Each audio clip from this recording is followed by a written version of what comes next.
Hello, Deep South here. Today I'm doing a VR to Mark, the Dutch Knife Guy.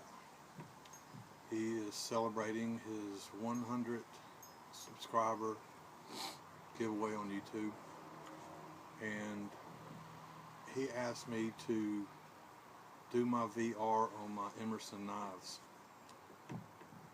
Now, I'm not up to par today. I have been extremely ill for about a week.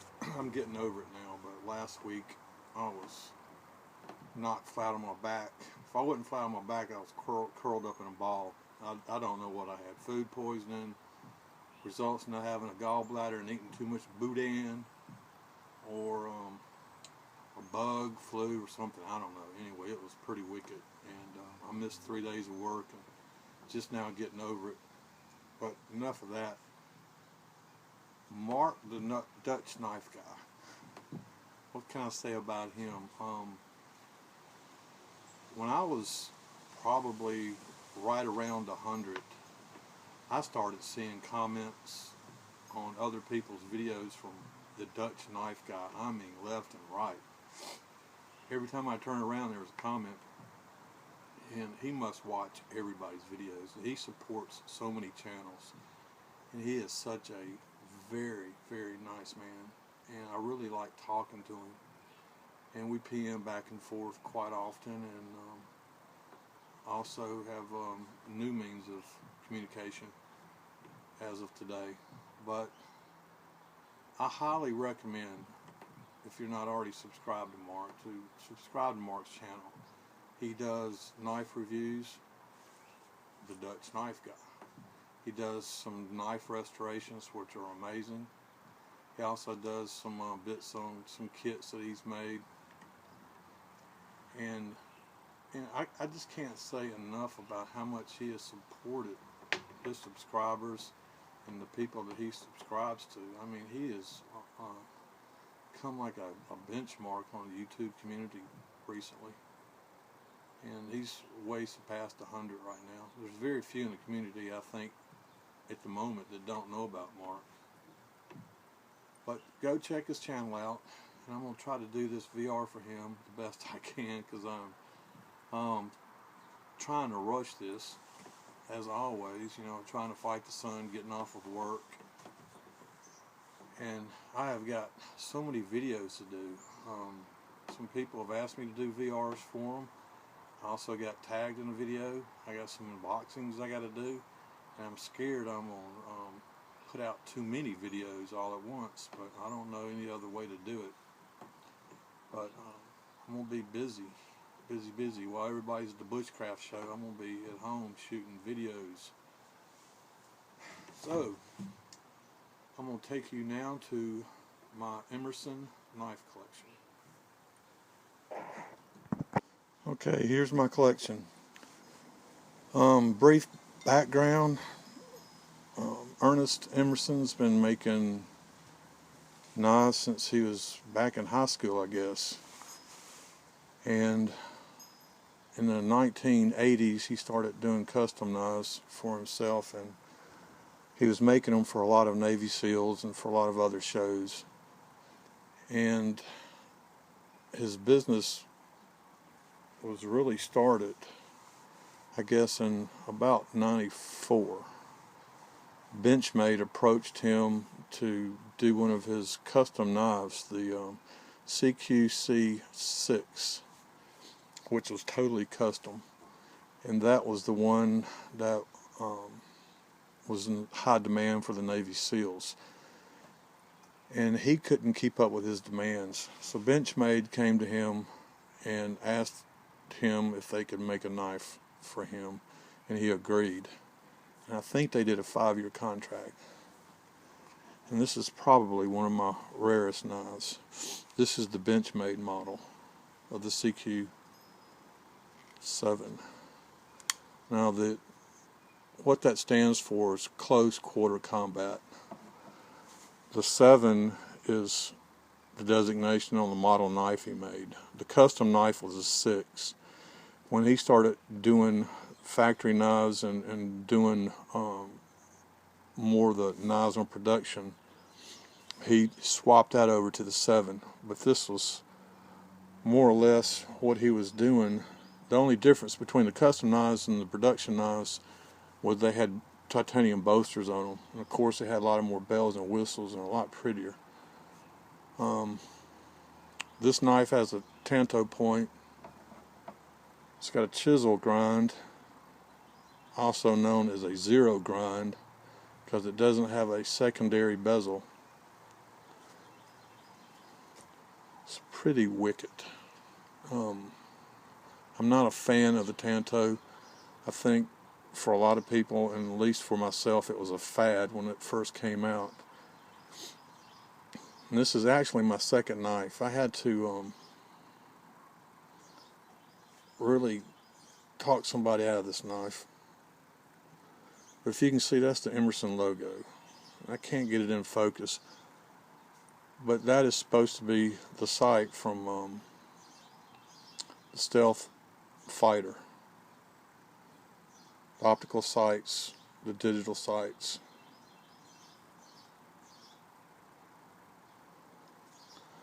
You can see this one has the serrations.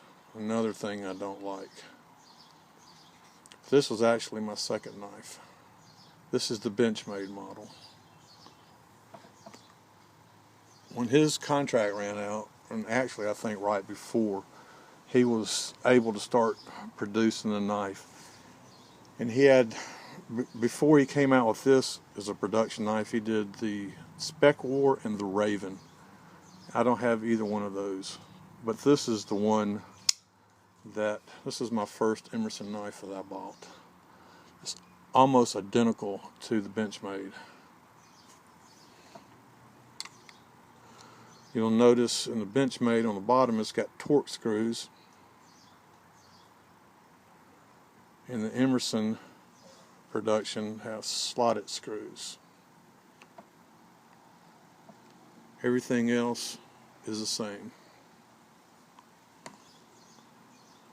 I love all those different facets and cuts on that blade. Like I said, I'm not a fan of the tanto, but just the way that everything's cut, grounds, just, I really like that a lot.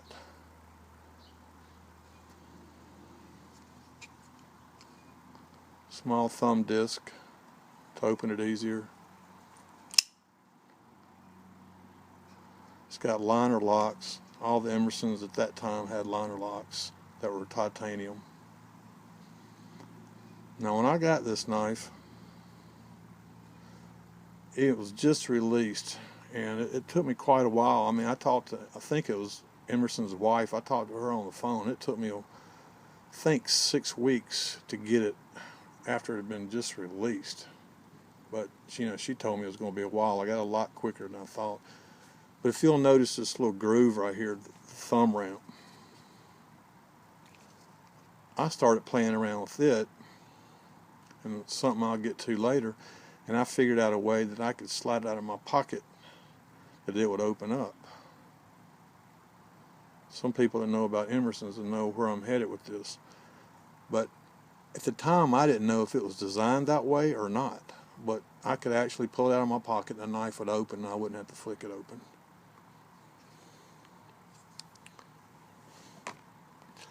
I didn't like the tanto, so my next knife I got was the Spearpoint. Everything else is identical. Titanium liners, slotted screws. You can adjust the screw for tension on how the blade comes out, whether you want it easy or tight. Factory, when it comes out of the factory, it's pretty tight, but it'll loosen up on its own. And then you have to be really careful, because I have sliced my finger open because this is backed off a little bit, and put my hand in the pocket. If you'll see the way the clip is, the point's pointed up. I could have that. I once had this in my pocket like that and slid my hand in there and I sliced my finger wide open. Real quick story about this knife. I got both of these production knives in 1998. This has been my EDC up until last year. I have carried this knife with me And in 2006, I was in Cairo, Egypt, and I got it confiscated. I'd gone into some public domain and I got searched, and it was found, and it was confiscated by one of the security guards. Well, he told me when I left I could get it, and I thought that was going to be a joke, and I was almost in tears. I mean, seriously. I thought I was going through a divorce or something, or a loss of a loved one. But when I left the building where I was, he actually gave me my knife back. But I almost lost it in Cairo, so it's got quite a story to it. Now this is the stone wash finish. The other ones have the black finish. I think it's a black Teflon. I can't remember the name of the coating. I like the stone wash a lot. It gets its own natural patina. Sometimes it gets kind of fugly, and what I found, I can take a pencil eraser and it cleans it up really, really nice. Well, I got hooked on Emerson, so I just kept collecting them, and I like the different varieties of the CQC7. So then I had to get another one, coated in black. Now all these, well, I'm just talking off the cuff. I don't ever script anything I say. So getting back to this chisel grind. What I mean by the chisel grind is you can see it really easy on this black one. It is only sharpened on one edge. Now Emerson claims that he didn't actually design that type of grind. He borrowed it from somebody else, and I can't remember the man's name right now. But supposedly it holds its edge better, and it's got huge cutting potential. It is a very sharp knife. I don't think this is as sharp as a knife that's got a grind on both sides, but I mean, these are heavy-duty work blades. That's what they are. They're for law enforcement and military. Another benefit of that grind is if you're in the field, which a lot of these knives went to the desert, they're supposed to be easy to sharpen on a stone. If you're out in the middle of nowhere and all you got's a rock to sharpen it on, you've only got to deal with one side, so you can sharpen that on the rock. You only have to worry about sharpening one side, so it's supposed to have a benefit in sharpening it. All right, all those blades. This came out in '94. All these came out in '98. Also in '98, another knife came out. This was the next model, and this was the Commander. It's got a beautiful, and the neighbors, of course, waited until I came out here to film this and play with their motorcycle. It's got serrations. I bought this knife thinking it was going to be a good deer skinning knife, but it was fair. It did the job. I actually skinned more deer than I can count with this one. But this one does have the potential to be a good skinner. Now, this was the first knife that had the wave function. If you can see the wave design, what that is for, if you remember what I was talking about earlier, when you pull this out of your pocket, it catches on the corner of your pocket and it opens up. Now originally that irritates me so bad. It's just like he just waits until I come out here to film. Originally this was supposed to be a knife catch, because these are military and law enforcement knives. This was designed like some of the Bowie knives. If you were in a knife fight, to catch a knife so that you could jerk it away.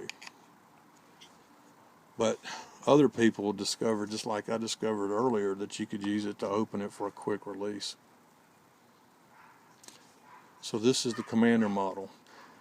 In the last video I watched of Emerson, this was his EDC knife and his favorite. I find it a little bulky.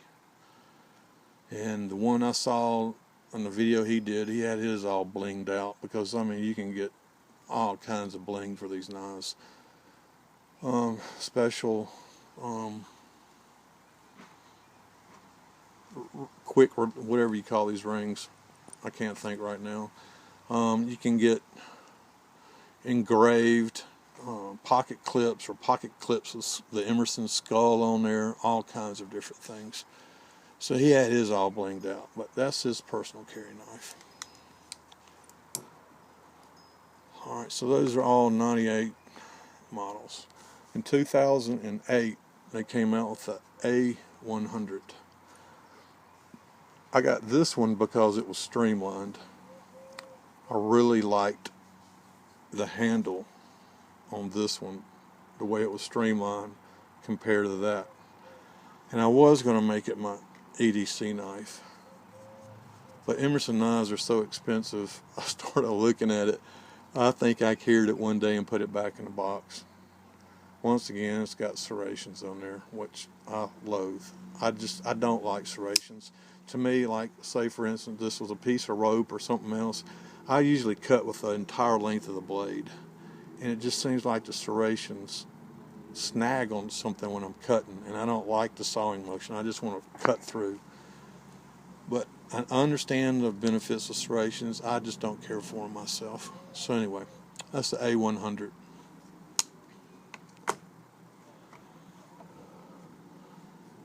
This knife got retired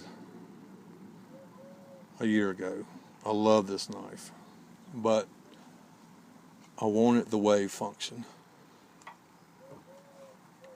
So I went ahead and got the same knife with the wave function and without the serrations. And this is my current EDC knife. Now, one thing that they've changed on this is, if you'll notice, here you got slotted screws on both sides. The old models are a rounded head on there. The new models, they're flush. I really, really, really like that.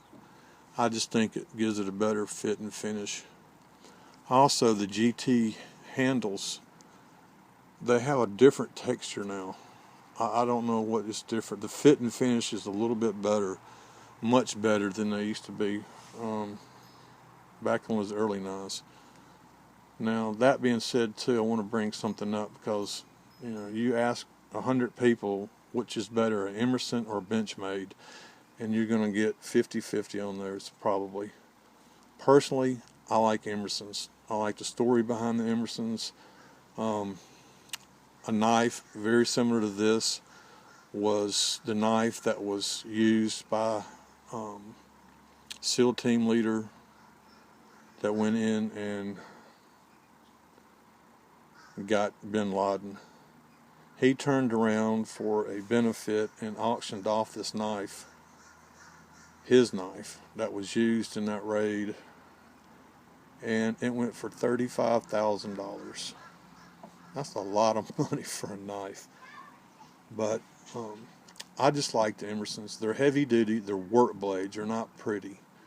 Not pretty in the way that a Benchmade is. Benchmade's finish and fit is a lot better than Emerson's. I like the Emerson's because they're so frigging simple. There's nothing in, it's got a Walker liner lock, which I love these liner locks. Never had a problem with them. They're approved design, the Walker liner locks. Benchmade uses them too, and then they went to the Axis. The fit and finish on a Benchmade is going to be a lot better than this. I like these because they're so simple. You got a piece of steel, you got a G10 scale on the outside, you got titanium liners on the inside, and a clip on there that's held together with 2 screws.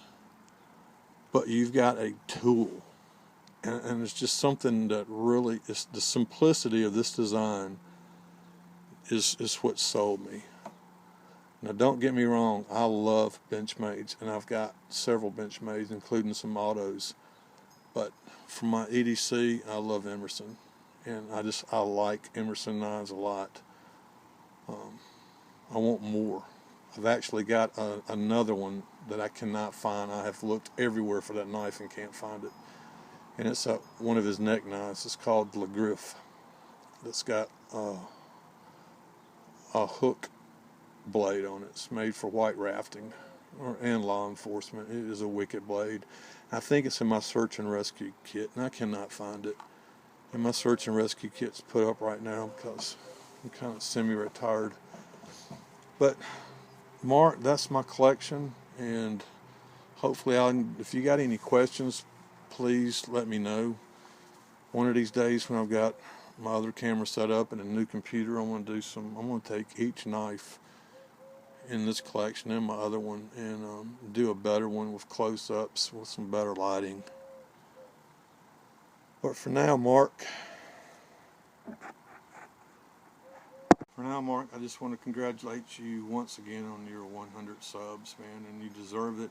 And you're going to go so fast, so quick, it's going to surprise you, and you're going to be waiting, slow down, slow down. And you're one of the nicest men I have met out here on YouTube, and I really appreciate your friendship and your honesty. And I hope this is what you wanted in your VR.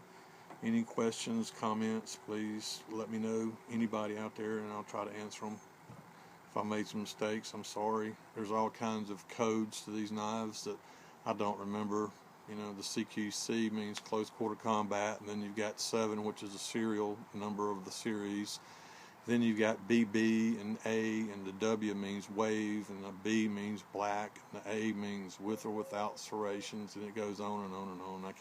Some of them are on the blade, some of them are not. But, okay, I'm out of here. I'm tired. Had a long day at work. And it's been hot, Florida hot. Really appreciate the time you spent with me. Go check out Mark, the Dutch Knife Guy. Peace. Stay strange. See y'all next time. Well, just for a teaser, Mark, that is 80% of my knife collection right there. And I have a ferocious feline that guards it day in and day out.